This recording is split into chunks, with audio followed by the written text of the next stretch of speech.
दोस्तों, देश के अन्नदाताओं ने अब कसम खा ली है कि वो मोदी सरकार का दम निकाल कर ही दम लेंगे। सरकार से नाराज किसानों ने ऐलान कर दिया है कि ये सरकार जो भाषा समझती है उसे उसी भाषा में जवाब दिया जाएगा। ऐसा इसलिए क्योंकि मोदी सरकार किसानों की कोई मांग पूरी करने पर विचार नहीं कर रही है। तो ऐसे में किसानों ने भी सरकार को चेतावनी दे दी है। साथ ही जनता से अपील भी करना शुरू कर दिया है कि बीजेपी को वोट ना दें, क्योंकि उसे सत्ता से बाहर करना है। नमस्कार, आप देख रहे हैं स्पेशल रिपोर्ट और मैं हूं आपके साथ अंशिता श्रीवास्तव। दोस्तों, कहते हैं ना कि किसी के सब्र का इम्तिहान नहीं लेना चाहिए, क्योंकि जब सब्र टूटता है तो भूचाल आता है, जिससे बड़ा नुकसान हो जाता है। और अब ऐसा ही नुकसान हो सकता है मोदी सरकार को, यानी बीजेपी को, क्योंकि किसानों के सब्र का बांध अब टूट गया है। किसान अब तक शांतिपूर्ण ढंग से प्रदर्शन कर इस उम्मीद में थे कि सरकार उनकी बात सुनेगी और मानेगी, लेकिन उसका नतीजा शून्य निकला। लेकिन अपनी पुरानी गलती से सीख चुके किसान अब आर पार के मूड में हैं और किसानों ने सरकार के खिलाफ मोर्चा खोल दिया है। दरअसल कृषि कानून के विरोध और लखीमपुर खीरी घटना में केंद्रीय गृह राज्य मंत्री अजय मिश्र टेनी की बर्खास्तगी की मांग पर किसान अड़े हुए हैं। लेकिन सरकार ना तो कृषि कानून को रद्द कर रही है और ना ही अजय मिश्र टेनी को लेकर कोई प्रतिक्रिया दे रही है। अब सरकार की इसी नजरअंदाजी से किसानों का आक्रोश बढ़ गया है और किसानों ने देश भर में 18 अक्टूबर को रेलगाड़ी का संचालन ठप कर दिया। देश के किसान पिछले 10 महीने से दिल्ली की सीमाओं पर डटे हुए हैं, कृषि कानून को रद्द करने की मांग पर अड़े हुए हैं और किसानों का ये आंदोलन शांतिपूर्ण ढंग से चल रहा था। पर सरकार कानून को रद्द करने को राजी तो नहीं हुई, बल्कि सरकार के मंत्री ने किसानों के लिए एक विवादित बयान ही दे दिया, जिससे किसानों का गुस्सा और बढ़ गया और किसानों ने मंत्री अजय मिश्र टेनी का विरोध करना शुरू कर दिया। किसान लखीमपुर में भी बहुत ही शांति के साथ ही मंत्री के बयान के खिलाफ अपना गुस्सा जाहिर कर रहे थे, लेकिन लखीमपुर में किसानों पर गाड़ी चढ़ा दी गई और इस घटना में 4 किसानों की जान चली गई, जिसके बाद किसानों का आक्रोश और ज्यादा बढ़ गया और किसानों के इस गुस्से को विपक्ष का पूरा साथ मिल गया, जिससे मोदी और योगी सरकार डरी और किसानों को मनाने की कोशिश में जुट गई। योगी सरकार ने अपने पूरे कार्यकाल में इतनी तेजी से काम नहीं किया जितनी तेजी से उन्होंने लखीमपुर खीरी विवाद को सुलझाने की कोशिश में दिखाई। योगी सरकार ने मुआवजे का ऐलान किया।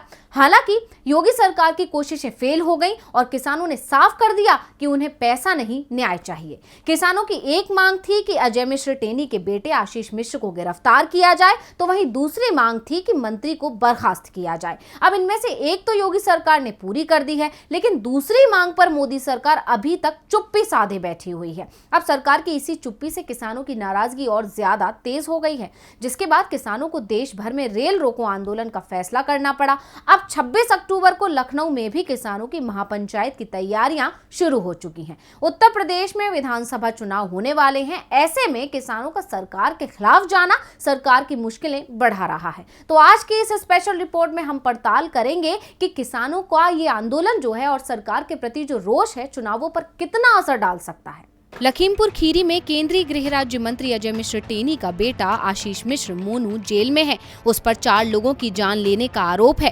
मामला केंद्रीय गृह राज्य मंत्री से जुड़ा था, इसीलिए पुलिस ने शुरुआत में तो कोई कार्रवाई ही नहीं की, लेकिन जब दबाव सुप्रीम कोर्ट से आया तो मंत्री के बेटे की गिरफ्तारी हुई। किसान अभी भी अजय मिश्र के इस्तीफे पर अड़े हैं और अपनी इसी मांग को लेकर किसानों ने देश भर में रेल रोको आंदोलन भी किया, जिसका व्यापक असर दिखाई दिया। लेकिन बीजेपी को ना तो किसानों के आंदोलन से कोई फर्क पड़ता दिख रहा है और ना ही किसानों की मांगों का। इसीलिए तो बीजेपी के मंत्री इसे छोटी मोटी घटना बता रहे हैं। सरकार की नजरअंदाजी से किसान भड़के हुए हैं। किसान नेताओं का कहना है कि सरकार के इस रवैये का जवाब चुनावों में दिया जाएगा।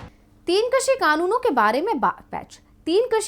बारे में बात करते हुए भारतीय किसान संघ हरियाणा के प्रमुख गुरनाम सिंह चढ़ूनी ने कहा कि केंद्र सरकार के पास अभी भी इस मुद्दे को हल करने का समय है।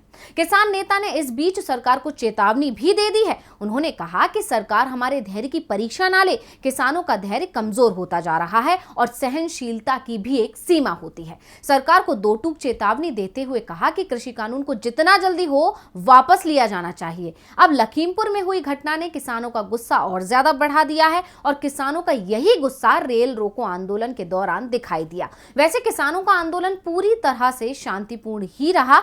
कहीं से कोई भी अप्रिय घटना की खबर सामने नहीं आई।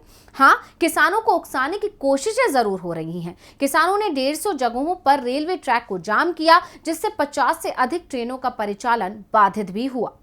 किसानों के रेल रोको आंदोलन का सबसे ज्यादा असर पंजाब और हरियाणा में देखने को मिला। हालांकि अभी तक मुरादाबाद और लखनऊ डिवीजन पर रेल सेवाएं सामान्य रूप से सुचारू रहीं। इसके अलावा किसान आंदोलन के कारण उत्तर पश्चिमी रेलवे पर भिवानी, रेवाड़ी, सिरसा रेवाड़ी, लोहारू, हिसार, सूरतगढ़, बठिंडा, सिरसा बठिंडा, हनुमानगढ़ बठिंडा, रोहतक भिवानी, रेवाड़ी सादुलपुर, हिसार बठिंडा, हनुमानगढ़ सादुलपुर और श्रीगंगानगर रेवाड़ी रेलखंडों के बीच रेल यातायात प्रभावित हुआ है। संयुक्त किसान मोर्चा ने साफ कर दिया है कि लखीमपुर खीरी विवाद में जब तक न्याय नहीं मिल जाता, प्रदर्शन लगातार तेज होता जाएगा। दरअसल लखीमपुर खीरी विवाद के बाद किसानों ने मोदी सरकार को चेतावनी दी थी कि अगर 10 अक्टूबर तक मंत्री अजय मिश्र के खिलाफ एक्शन नहीं लिया गया तो वो 11 अक्टूबर को जान गंवाने वाले किसानों को लखीमपुर खीरी में अंतिम अरदास देंगे। उसके बाद 18 अक्टूबर को रेल रोको आंदोलन करेंगे और इसके बाद 26 अक्टूबर को महापंचायत करेंगे। किसानों का सरकार के खिलाफ गुस्सा अब बहुत बढ़ चुका है और किसानों के आंदोलन को विपक्ष का भी पूरा समर्थन मिल रहा है, क्योंकि पंजाब, उत्तर प्रदेश और उत्तराखंड तीनों ही जगह अगले 3 महीने में विधानसभा चुनाव होने हैं और अगर किसान सरकार से नाराज रहते हैं तो बीजेपी को आगामी चुनावों में भारी नुकसान हो सकता है। इसीलिए विपक्ष इस मुद्दे को खूब भुना रहा है और खासकर कांग्रेस तो किसानों के मुद्दे को खुद के लिए संजीवनी के रूप में देख रही है। अब अगर बात यूपी चुनावों की करें तो किसान आंदोलन का प्रभाव खास तौर पर पश्चिमी उत्तर प्रदेश में काफी दिख रहा है। इसकी कई वजह हैं। एक तो इस इलाके में ज्यादातर गन्ना किसान है और वो 3 कृषि कानून के खिलाफ चल रहे आंदोलन में शुरू से ही शामिल रहे हैं और दूसरा, आंदोलन का नेतृत्व करने वाली भारतीय किसान यूनियन इसी इलाके में ज्यादा प्रभावी है और वहीं इस वक्त किसान आंदोलन का नेतृत्व भी कर रही है। अब गन्ना किसानों को मनाने की कोशिश करते हुए सरकार ने समर्थन मूल्य में 25 रुपए बढ़ाए। उन्हें लगा शायद इससे किसान खुश हो जाएंगे, लेकिन सरकार की ये कोशिश नाकाम रही। अब अगर पिछले 3 चुनावों पर नजर डालें तो साल 2014 और साल 2019 के लोकसभा चुनाव और साल 2017 के यूपी विधानसभा चुनाव में पश्चिमी उत्तर प्रदेश में बीजेपी को बड़ी जीत मिली, लेकिन किसान आंदोलन की वजह से अब स्थितियां कुछ बदल गई हैं। किसान आंदोलन शुरू होने के बाद यूपी में पंचायत चुनाव हुए और सीधे मतदाताओं की ओर से चुने जाने वाले जिला पंचायत सदस्यों में समाजवादी पार्टी और राष्ट्रीय लोकदल को अच्छी खासी जीत मिली।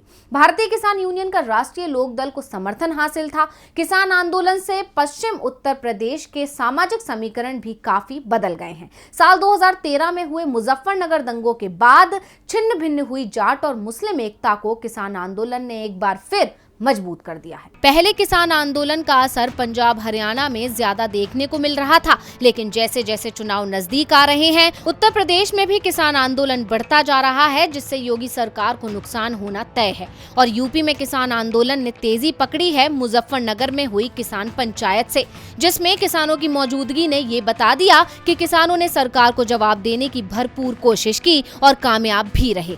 इस आंदोलन से मोदी सरकार की मुश्किलें इसलिए भी बढ़ गई क्योंकि इसके बाद विपक्ष के अलावा उनकी पार्टी के वरुण गांधी ने भी उनके खिलाफ बोलना और किसानों का समर्थन करना शुरू कर दिया था। वरुण गांधी को उनकी मां और सुल्तानपुर से बीजेपी सांसद मेनका गांधी का भी समर्थन मिला है। उत्तर प्रदेश 2012 के विधानसभा चुनाव में बीजेपी ने पश्चिमी यूपी की 110 में से केवल 38 सीटें हासिल की थी और साल 2017 में उसकी सीटों की संख्या बढ़कर 88 तक पहुंच गई थी। इसकी एक बहुत बड़ी वजह साल 2013 के बाद जाटों का बीजेपी की तरफ झुकाव रहा, लेकिन इस बार मुजफ्फरनगर में किसानों की भीड़ ने बता दिया कि वो सरकार का खुलकर विरोध कर रहे हैं। चुनाव से पहले भारतीय किसान यूनियन के नेता नरेश टिकैत और राकेश टिकैत पूरे यूपी का दौरा कर रहे हैं और जिन राज्यों में विधानसभा चुनाव होने हैं, यूनियन का कहना है कि उन सभी जगहों पर महापंचायत आयोजित की जाएगी और बीजेपी के खिलाफ लोगों से वोट करने की अपील की जाएगी। किसान नेता राकेश टिकैत के वोट पर चोट की अपील यूपी और उत्तराखंड में आगामी विधानसभा चुनाव में कितना असर दिखाएगी, यह विषय अब राजनीतिक चर्चा के केंद्र में आ गया है, क्योंकि इन दोनों ही जगह पर बीजेपी की सरकार है। अगर उत्तराखंड की बात करें तो वहां कांग्रेस पहले से ही मजबूत है। ऐसे में किसानों का समर्थन करना कांग्रेस को और ज्यादा फायदा दिला सकता है और बीजेपी को बहुत बड़ा नुकसान हो सकता है। यानी साफ है कि किसानों के गुस्से के चलते बीजेपी की उल्टी गिनती शुरू हो चुकी है। इसी के साथ मुझे दीजिए इजाजत, फिर हाजिर होंगे एक और स्पेशल रिपोर्ट के साथ। नमस्कार।